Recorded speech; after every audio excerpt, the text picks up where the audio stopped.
I see where I'm at today, but I know where I come from.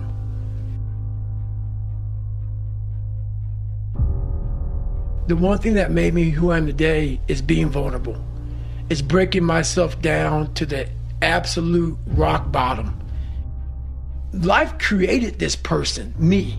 Life created me to be this fucked up person that I was back in the day. And I had to realize, man, that's okay, man. It's not my fault. Now I gotta go back and fix this shit though. So a lot of this isn't your fault, why you do some things you do, why you feel the way you feel. But no one's coming back to save your ass. You have to go back to where the shit started, wherever that place is for everybody, and have the courage to go back there and start fixing what broke you. And that's when I was like, hey, I'm fucked up. I'm gonna go back and fix this though. I'm amazed at what a human being can actually do. So when I start talking to myself in the third person, it's strictly because I know that I literally made this human being out of just like a whole bunch of scraps. And I wasn't, I wasn't a mechanic. I wasn't a carpenter, so I didn't know how to do any of this shit. I wasn't trained in how to build a human being from nothing. And I started putting this scrap metal together. I'm like, I wonder what the fuck's gonna happen. The first year I tried to do it was all fucked up. And after a while, I started learning more and more and more through pain and suffering. I started learning so much about stuff. Before I knew it, man, I built this beautiful car. I'm like, how the fuck did I do that? And I knew how, and I know how to do it because I have all the tools. Through all the failure I went through trying to build this person who's Goggins. Another thing about growth is you can't hold on to hate. You can't hold on to hate. And see, once you take a different step, so I had to take a step out of my life because once you're in that hell, that's all you see is what's in front of you. When you're in hell, all you see is the little patch in front of you of the kids that are calling you nigger. Or the people that spray painted nigger were gonna kill you on your car. People put that shit in your locker. People put that shit on your notebook in Spanish class. That's all you see.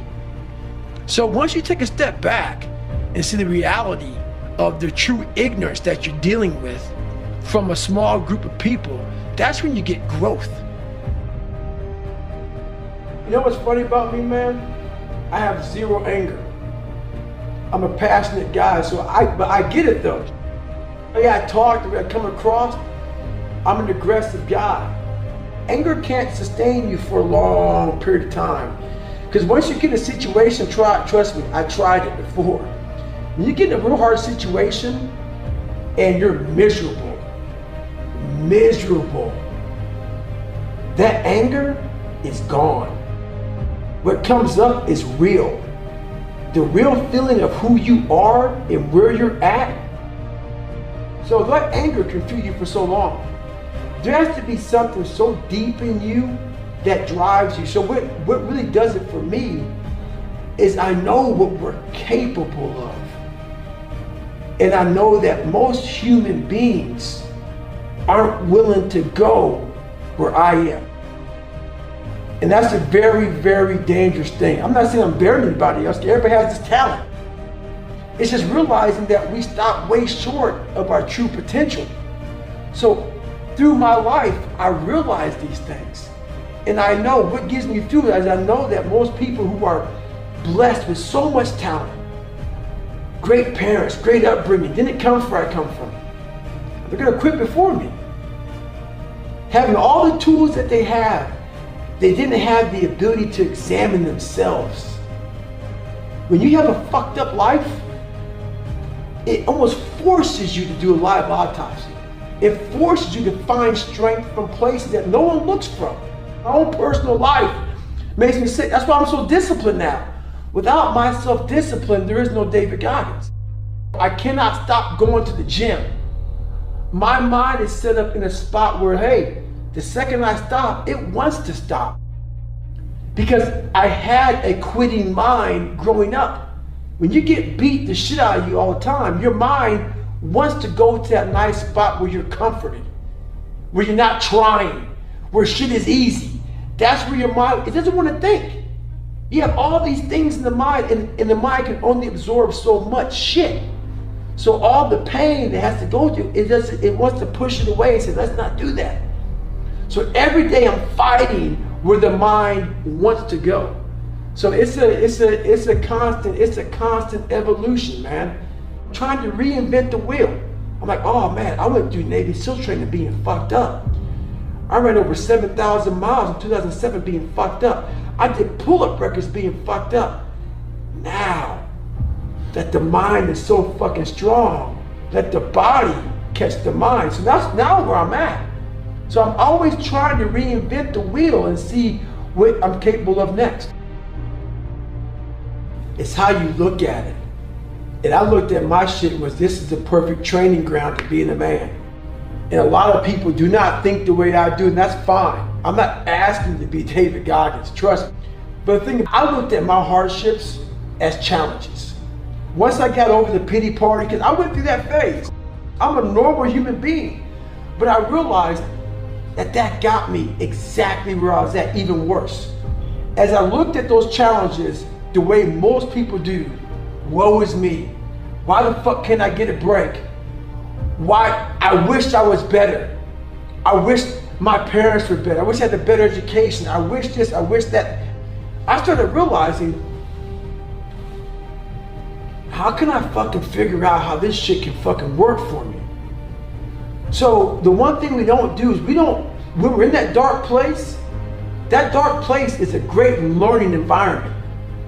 If you can sit back in a dark place and find quiet to just think, there's so much power in your failures, in your fucking, in your suffering.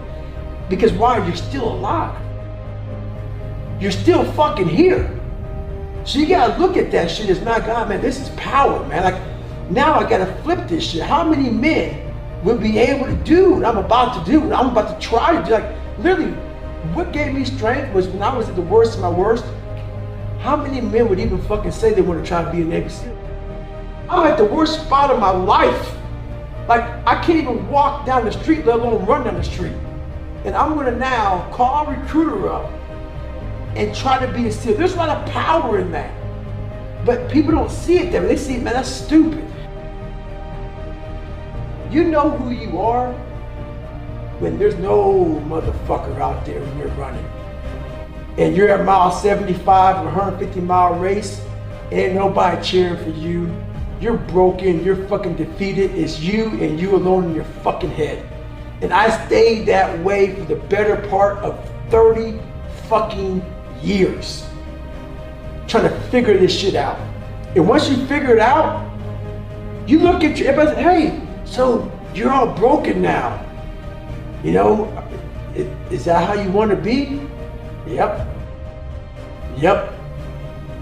If you can feel, if I could put my brain in your fucking head, you said the same fucking thing.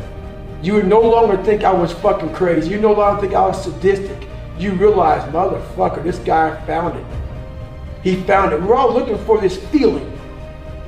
People see, oh my God, you look in his eyes, you see like almost an emptiness. What you see in me is fucking real life. That's why a lot of people resonate with me, because I skipped through all the fluff. I skipped through all the fluff. Fuck that. I can't fluff shit. I can't. Why? I don't know what that is. Life didn't present me with fluff. So I'm expressing to you what I know a lot of us are going through. A lot of us are going through fucking hell. Maybe not as bad as me, maybe worse than me. You need to go to fucking war with yourself, man. At the end of that fucking war, you'll sit back all damaged and bruised and scarred up and fucked up, and maybe your psoas muscles so tight that you may lose 2 inches on your fucking body. Who knows? But then that fucking war, you're gonna sit back on a couch, maybe have a fucking glass of water. If you drink a beer, you drink a beer. The war may be 30 fucking years, but when it ends, you will know what the fuck it's all about then. And then you'll find your fucking peace. You'll find your fucking peace then. Discipline is a critical factor. And it allows us to win on the battlefield. And it allows us to really win everywhere, in health, in business, in fitness, in jiu-jitsu, in life. You gotta got to maintain the discipline.